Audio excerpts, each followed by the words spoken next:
Welcome to the Impact Driven Leader podcast with me, your host, Tyler Dickerhoof. Today on Monday Newswire, producer Alex and I are going to kind of chew through a little bit what's going on in our culture, what's going on in our economy. We have post-election here in the U.S. and there's a lot of trying to figure out where is everything going. So as Alex and I were preparing for this, we were kind of going through the stories, and it was a little bit of follow-up from last week in regard to how some of the governors in the blue states are really trying to fight against Trump. Now you have other pundits coming out this last week, and they're sharing that Democrats, you need to get with the program, meaning figure out what's really important to people. As Alex and I discussed this, I think there's a very interesting leadership twist to it that we'll allude to as we go on here. But Alex, glad to be here with you. Yeah, great to be here. I hope the weekend was well for you as it was for me. Yeah. And the Buckeyes won, so we're good. We don't even talk about the NFL. The NFL season's over, isn't it? Do you have a team? I don't have a team. I don't have a team. My team doesn't resemble a team at all. But I was reading, going through the articles as I do, Sunday night and then Monday morning just to see if there's anything new. And the big thing that, kind of came into focus was the lack of clarity and focus around Democratic leadership.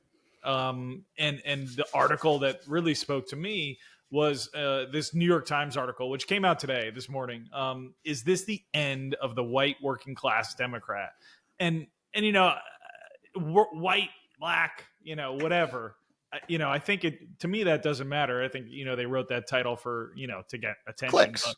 Yeah. You clicked it. Clicks. I clicked it and I read it. And, it's interesting, Tyler, do you think, and I think I know what you're going to say, is that those Democrats that are, the working class, blue collar, were the ones that swung this election. They kind of swung over to the right. The ones that were in the middle, because of the state of the U.S., the economy, and the prices. They saw the top topics and focuses of the Democratic Party, and then heard what Trump had to say and be like, "Hey, if you want to have financial success and growth, and an economy that's booming and busting, and I think that's what a lot of people are looking for." Look at the average millennial, 35-year-old, right around my age. Many of them can't afford much of anything, let alone a home, raising a family. I mean, I think that to me was like the big swing. I don't know. What are your thoughts around this? I think there's a couple things. I think a lot of the demographical assays, meaning this group voted for this candidate, this group changed parties, this group did X, Y, and Z. I think in our world where the information is so much more available to people, those are less and less meaningful. Let me take, for example, there was a comment where uneducated white women, meaning they didn't have a college degree, really changed their vote. Now, my wife has a technical degree that she got during high school, but doesn't have a postgraduate bachelor's or whatever. And when she heard that, she kind of took offense to it. It's like, quit making me out to be stupid. No. Mark Cuban had a comment. Remember Mark Cuban's comment about? I missed it. Go ahead. Mark Cuban had a comment that he had retraces that Trump surrounds himself around dumb women. Yeah. And I don't. Susie Wild's pretty smart to me. I mean, I think Elsie Stefanik, I think Tulsi Gabbard, I think, his daughters, I think they're pretty smart women. I think people don't realize how smart his Melania is. Yeah. Like, pretty smart lady. So here's where I take on that is I think we're in the age where some of these demographical separators are no longer applying. I think what's going on more and more is we have this slide towards what is the new middle? What is the new political moderate? And I think what we're seeing here is that's changing because it is, I want to hold up for, it doesn't have to be traditional, leave it to beaver type family values. Mm-hmm. But I think some of the family values are important. I want to be able to have an enjoyable time with my kids. I want to be able to do things with them. I want to be able to live in a safe community. I want to be able to have a career that allows me to spend time with my family. I think that is much more of a binding ideology than, oh, I need to stand up for this or that education system. I need to stand up for this or that race. I need to stand up for this or that equality. I think what this election said is, hey, those are always going to be important, but don't try to beat me over the head that those are the biggest problems we have when we look at it like you mentioned, and I just saw this morning. It's been long touted that, excuse me, that inflation is kind of stalled out. Well, if you look at the year over year, it's kind of maybe, only 2 or 3%. But I saw this morning, just a recent graphic, that the cost of the traditional Thanksgiving dinner, which is just a couple of weeks away, is 19% higher than it was a year ago. Okay, so either those are real numbers or that article completely lied. I'm going to guess it's on the verge of being real numbers. I haven't calculated it myself, but just knowing the costs of goods and the labor constriction that we see, and I mentioned this earlier, my wife and I were in a title office last week. And we were talking to the title officer who we have known her for years, and just said, how's business? She goes, I've signed 11 closings. This was the middle of the month, where a typical month is 80 to 90. Same. Neighbor right across the street, they just moved. They're out of there, and we've seen the realtors come in, and she's like, Alex, business is tough right now. I'm in Florida. And she's just, there's nothing really going off the market. So the house has been up for about a month or so now. Yeah. Seen a couple, they had 2 open houses, maybe a couple people coming by, So one of the things that the title agent said is, hey, that's a trickle down. You have real estate agents, you have inspectors, you have all the different industry connecting things. And this is where it comes back to. That is the reality of what's going on, as opposed to, I think for months, a lot of the candidates on one side tried to say, oh, things aren't that bad. We are so much better in regards to the racial, the all those different factors that we're so much better that you just got to take the cost of living as just an expense to be able to have those things. Right. And I think people are sitting around saying, no. It's like in the state of Washington, where a lot of the elected officials doubled down on some of those environmental, social things, which, again, I'm not discounting their value. Right. What I'm saying is at the expense and cost of someone being able to provide a nutritious set of food for their family, to give their family, the ability to the quality of life that they want. I think a lot of people are pushing back. And so I think that's where we're getting this idea that the Democrats, and very much what we've seen the last few years, as far as the gender topics, the climate topics, the, DEI topics, that all of a sudden people are saying, quit beating the drum so hard about those things. Right. And instead, let's beat the drum about what's really affecting us every day when I wake up and go to bed. And I think it's they weren't being real with themselves, and just coming to the sense of, hey, things are really tough right now. Let's go back to just fundamentals, right? Well, I think that's where a part of it is. I don't think they want to. I really don't think the leaders in the party, and we've seen this. I mentioned to you Bill Maher, who, he had a monologue last week. He talked about it, and he's like, they're missing the boat, meaning a lot of the key Democratic leaders, because they don't want to care about what's really important to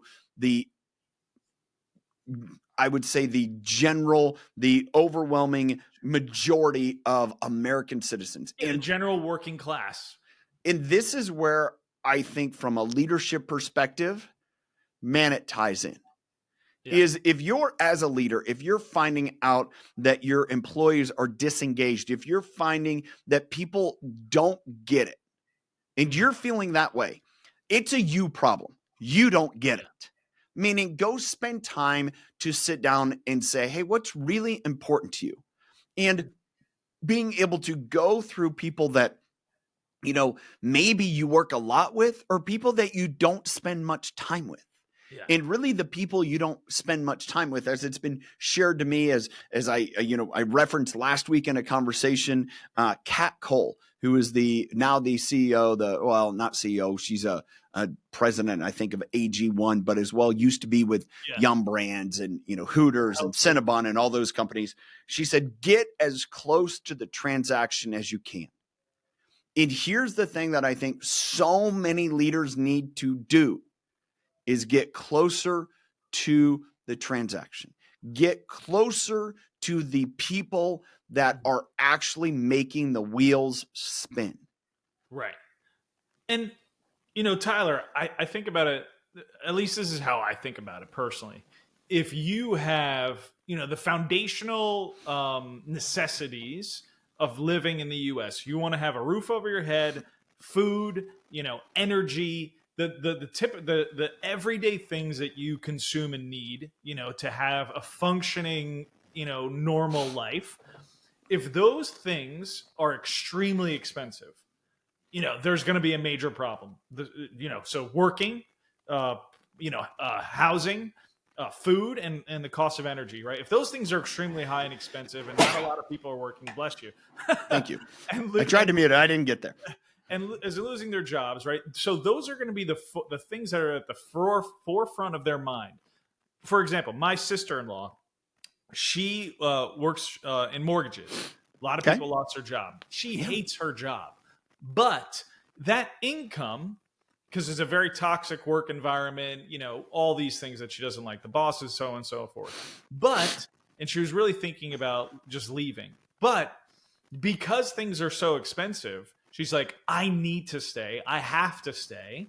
And I kind of, how I equate that is all those the focuses of the Democratic Party, whether it is, LGBTQ rights and the nature and environmental issues and things that are like, those are important, but I need a job. I need to keep my house, keep my house. I need to feed my family. I need to put clothes. I need to fill up my gas tank. I'm struggling there. Those things are all great, but I need to focus on the fundamentals. And when those things are weak, it's just like my sister. She's like, I got to keep this job. I may hate this job and it sucks, but it's tough right now. I need to keep it. And it's like, that's where you're losing these people, because it was and is still not a strong. The economy to me is a little weak. I know some people think it's strong just looking at the markets. We're really at that, precipice of things could break or we're going to get it fixed. Well, I think there's one thing that I want to bring up and just say, hey, I don't think, and I think the election showed the Democrats, the Republicans don't have it all figured out. Like there's still a challenge there. And a lot of and we discussed this a little bit before, some of the Democratic candidates who,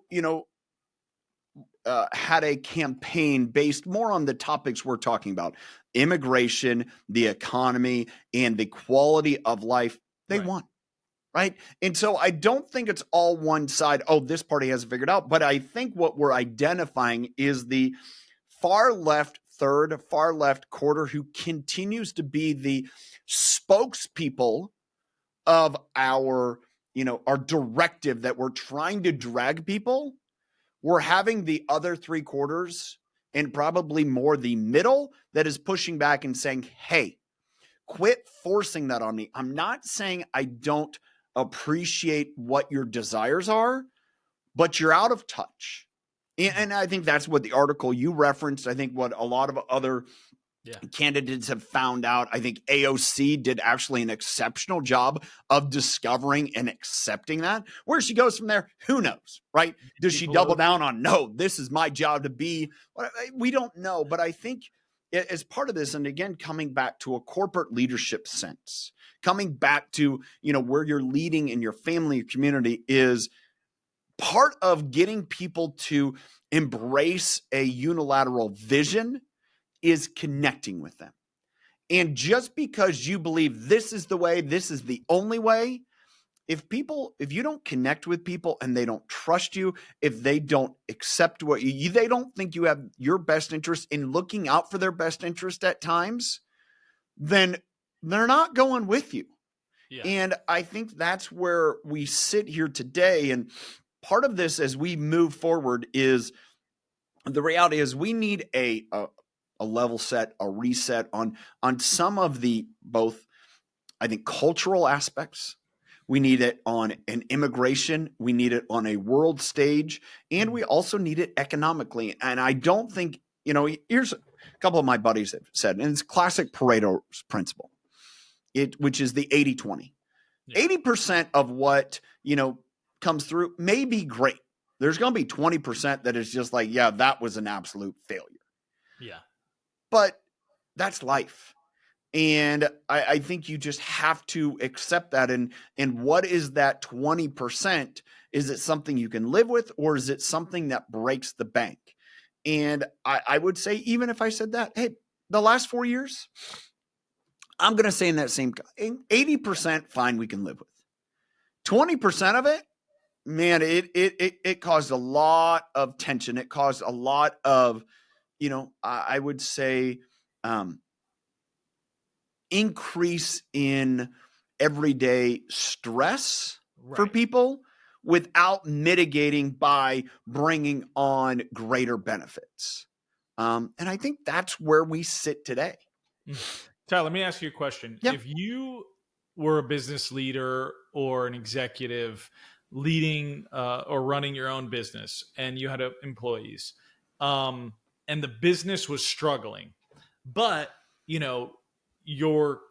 the people within your employees really were into these activism and different programs that give back and to whether it's environmental groups or this rights or that rights, and they're doing all these positive stuff in the world, but the company's failing because they're wasting time doing these other things. What do you do? How do you get things back on track? What's the change that needs to be made? I think first and foremost is if you end up, I learned this from a mentor. He said, don't make your profession your charity.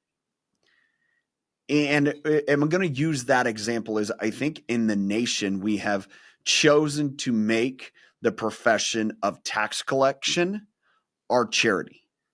Instead of making the profession of tax collection the way to be able to do more, we've essentially said, hey, we're going to tax collect from groups in order to, just be the charity for others. And I think where that ties in is from an organization, from a business, is like, hey, if we're spending all of our time on the charity, are we doing the things that allows us to have time to do that? And if we're not focusing there, we're struggling there, then we have our priorities out of line. And I think that comes back to if you are doing your job well, meaning you're meeting the needs of who you have identified, who is your customer, then that gives you the opportunity to further support and engage in those other activities. But when you lose the notion of who your customers are, and your customers feel like I'm part of an organization. I sit on the board, actually. And this has been a bit of the struggle where, some of the leadership, the executive leadership just kind of says, hey, people should just give us money. And we're like, the rest of the board, like, no, if you're not giving them a return, if you're not showing them that you're actually doing something valuable with the money, this is a nonprofit organization, okay? And so if you're not doing something valuable with the money that gives them a return that makes them feel like their dollar is well spent or returns something that touches their heart, they're not going to give you money just to say, oh, I gave money to this organization. And I think this comes back to what you said. It's the same way as people aren't going to be your customer just because you support the local Boys and Girls Club. Now, they may appreciate that you support the local Boys and Girls Club, but if you're not taking care of them, first and foremost, their needs and maximizing that relationship, then all of a sudden they're not going to be your customer long. What are the action steps that you need to take with your company, with your team, like how do you, hey, we got to get back to business, all these things that we're supporting, these programs, these communities, it's great, our business is struggling. How, like, what's that approach look like? Well, I think that comes back to it's kind of like this. And I think this is where we're struggling as a country. Yeah. Is all those things that we're doing are valuable, but they come at a cost. And we have to recognize our budget and our cost and saying, if we're not maximizing what we're doing for our customers, then we have no opportunity to benefit outside of that. So it has to be, it's kind of like, this is the classic adage, right? You're on the airplane. They do the safety, through, which I was thinking about. I flew twice yesterday, 2 different flights, and I don't remember them doing that. Maybe they did. I just am so oblivious to it, right? Because it happens so much. Yeah. But I don't even remember them doing it. Like, not at all. You're like shoot. I just remember that. Well, anyways, and they always say, hey, when the oxygen masks fall from the ceiling, put your mask on first before someone else. Why do you do that? Because if you try to struggle to put on someone else's and you pass out, then you can't help anyone. And I think that's the same in the conversation with the business. Same conversation is like, hey, we got to put our oxygen mask on first. We have to do the work to, what's the challenge? Why is our business struggling? Is it the overall general economy? Is our product and service no longer properly positioned? Are we unclear in the solution that we really offer? Have we lost kind of this internal drive and belief? We have to figure that out. Yeah. And then we have to go back organizationally, and we have to find a way to build the belief to action in order that we get the confidence that we're actually delivering that. Yeah. And it comes back to the mindset. It's a lot of the work that is a part of the Awaken the Leader Within framework, the part of the, impact-driven leader is like, you have to recognize what's going on first. The fears, the insecurities, what's holding you back, because there is some barrier. Then you have to own it. And I think that's where we're at right now is there are people that are recognizing what's going on, and there's some that are owning it, and there's some doubling down and saying, no, it's everyone else's problem. It's everyone else's fault. I'm right. I'm righteous. I have it all figured out. But yet they aren't stopping to realize that, only the ones that are too afraid to stand up are going with me. Yeah. Now, I saw this last night on a show. I think it's very applicable. It was kind of funny. It's called Lioness. It's a great show on Paramount. Yeah, it's good. I enjoy it. And there was a character, and she was talking to this pilot that they've recruited to be essentially a double agent. And she's saying, here's what I've learned in life. There are 5 people that are absolutely saints. There's 90% of people that are just sheep. They'll follow whichever of the 5% gets them to where they want to go. And then there's 5% that are evil. Evil. All right, that's what they said. I don't know if it's so much that, but I'll go along with it. And I think, as we look at that middle 90% is looking for the people that meet their immediate needs. And that's who they're going to follow. Right. And very much tied in this conversation, I'm not saying one side is saints and one side is evil. Not saying that, but using those same proportions, the 5% and the 5%, the in the middle, they're going to follow the people that meet their immediate needs. Yeah. And that just goes back to, the foundational, fundamental, things that we're looking for, as people living here in the U.S. is, the home, the food, the energy, the things that we're doing in every day. And when times are tough, things are super expensive, you kind of have to go, whoa, we need a different path. This path we're going on doesn't seem to be working. I think that's the hardest part. Yeah. That's the hardest part of any leader is to figure out, when do we need to make a change? When do we need to stop doing what we've doing? Or when do we need to continue doing what we're doing and give it enough time to work? And that's the difference in all businesses, all leaders, the ones that thrive and survive and the ones that struggle and don't. And that's what we're seeing going on right now as an organization, as a country is, there's a lot of people that want to say, hey, man, we're doing everything right. We just need to keep doing it. Yeah. And other people are saying, no, you're missing the boat. Yeah. And you had an event last year with great leaders, John Maxwell, Graham Cochran. You're doing it again this year? Is it May 7th and 8th? Yeah, Spokane, Washington. So we're going to hop across the border, one, because a different location should be fun. Yeah, I'm really looking forward to this next year. One, because we're going to talk about what's going on in our world right now. Yeah. One of the great things about creating this event is we're able to bring in people that are really speaking to what's affecting leaders in the moment. And I'm excited for that event. It'll be a 2-day event. It should be a whole lot of fun. I know the value that everyone got last year. If you're watching, you want to rewatch, you want to go find the content from last year from Graham Cochran, John Maxwell, Katie Casada, Jake Thompson. That is available. Go to tylerdickerhoof.com. You'll be able to click on the summit and grab that video content from last year. I am excited about it because it's also a great way to connect with people and find out what's really going on in their world. Yeah. And the more that I do that, like I was at an event last week with people, what I'm finding out is the things that we talk about every day, from the insecurity and empathy, how to really connect and influence people, is more now prevalent than ever. And it really is a factor that is driving every type, every level of leader in this country. Oh, 100%. And what are the dates for the event? Again, May 7th and 8th. It'll be here in Spokane, Washington. Okay. May 7th. Yeah. And where can they go? tylerdickerhoof.com. They can go there to collect the summit information, or if you want to register for next year, go to Impact Driven Leader Summit, impactdrivenleadersummit.com. You can grab your tickets there, and can't wait to see you. Awesome. Any final words?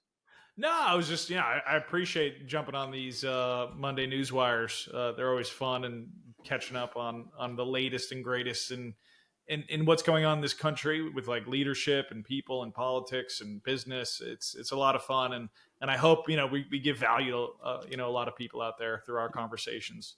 Well, again, thanks for watching. Thanks for viewing, whether you were on YouTube, watching the replay. Make sure you hit subscribe and the bell if you're watching live on LinkedIn. So grateful to have you here. Grateful to be able to offer this to you as a community, part of this community, the Impact Driven Leader community. Until next time, choose to lead with impact.